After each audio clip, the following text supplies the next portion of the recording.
રાજકોટમાં રિક્ષામાં મુસાફરી કરતા પહેલા થજો સાવધાન। રિક્ષામાં પેસેન્જરની નજર ચૂકવીને સોનાના દાગીના ચોરતી ગેંગ ઝડપાઈ। રિક્ષામાં પેસેન્જર બેસાડી ઘરેણાં તથા મોબાઈલની ચોરી કરતી ગેંગને એલસીબી ઝોન 2ની ટીમે ઝડપી પાડી છે। 2 મહિલા એક શખ્સની ધરપકડ કરી ગેંગ પાસેથી ₹1.89 લાખનો મુદ્દામાલ કબજે કર્યો છે। તો પોલીસે ગેંગના ફરાર આરોપીને ઝડપી પાડવા આગળની કાર્યવાહી હાથ ધરી છે। तो जे प्रकारथी राजकोटमां रिक्षामां जो तमे मुसाफरी करता हो तो पहला सावधान थई जजो, कारण के अहीं पेसेंजरनी नजर चूकवीने चोरी करती गैंग छे जे झड़पाई छे। लोगो रिक्षामां कोई पण पेसेंजरने बेसाडी अने तेमनी पासेथी कोई दागीना होय तो पैसा सेवी लेता। जे गई काले एजी चौकथी सयाजी होटल वच्चे एलसीबी 2 ने बातमी मळता तेओने कायदेसर रीते पकड़ी अने अटक करी अने पंचनामो करीने पोलीस इंस्पेक्टर राजकोट तालुका नावने सोंपेल छे। नबળી ગુણવત્તાવાળું બિયારણ અપાતા ખેડૂતોને આર્થિક ફટકો પડ્યો છે। છોટાઉદેપુરમાં કૃષિ વૈવિધ્યકરણ યોજના અંતર્ગત ખેડૂતોને સડેલું બિયારણ અપાયું હોવાનો ખેડૂતોનો આક્ષેપ છે। ખેડૂતોએ દાવો કર્યો કે સરકારે આપેલા ગુણવત્તા વગરના બિયારણથી વાવેતર કરતા ખેડૂતોનું વાવેતર નિષ્ફળ ગયું છે। एक तरफ कुदरती मावठाना मारथी खेडूतो हजी पगभर थया नथी, त्यां सरकार द्वारा आपेला सड़ेला बियारणना कारणे खेडूतोनी मेहनत पर पाणी फरी वळ्युं छे। खातर बियारण आयलू आ बियारण होड़ेलू निकळ्યું। હવે हमारे आ जमीन पासल पड़ी गई।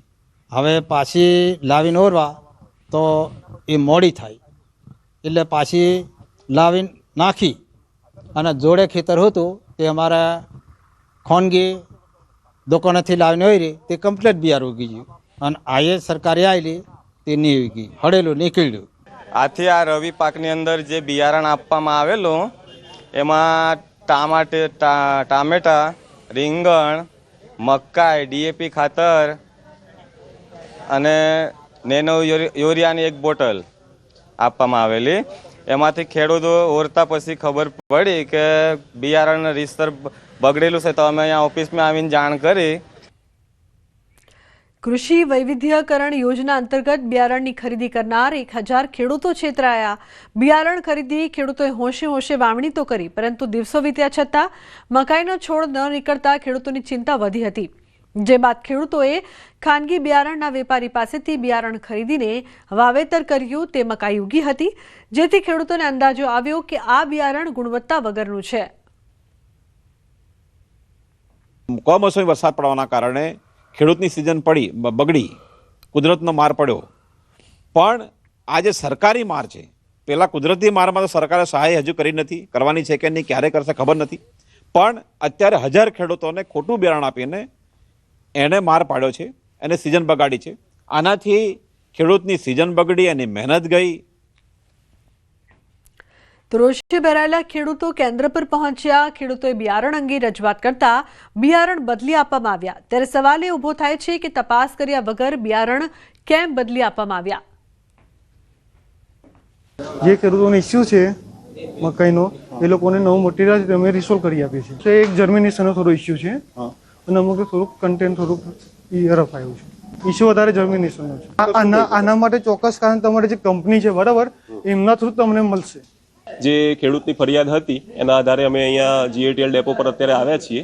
તો ખેડૂતોએ જે બિયારણ અમને પાછું આપેલું છે અહીંયા જીએટીએલ ડેપોમાં, કે જે એમને ત્યાં ખેડૂતની ફરિયાદ છે કે જેમાં ઉગાવો નથી બરાબર, એમાંથી અમે ટેસ્ટિંગ માટે એઝ એ એગ્રીકલ્ચર ઓફિસર તરીકે હું સેમ્પલ લઉં છું અને એનું જે પણ રિઝલ્ટ આવશે એ પ્રમાણે એના પર જે તે કાર્યવાહી કરવાની હશે એ થશે।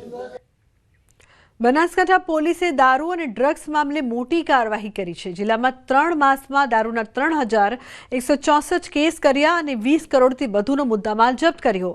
એનડીપીએસનો 136.665 કિલોગ્રામ જથ્થો ઝડપી પાડ્યો છે। આ ઉપરાંત 41 લાખનો મુદ્દામાલ પણ પોલીસે જપ્ત કર્યો છે। પોલીસે અલગ અલગ સ્થળ પર દરોડા પાડી 3372 આરોપીઓની અટકાયત કરાઈ છે। એમાં છેલ્લા 3 મહિનામાં कुल 3164 જેટલા કેसेस કરવામાં આવેલ છે દારૂના પ્રોહિબિશન એક્ટ અંતર્ગત, અને તેમાં 3372 જેટલા આરોપીઓને અટકાયત કરવામાં આવેલ છે।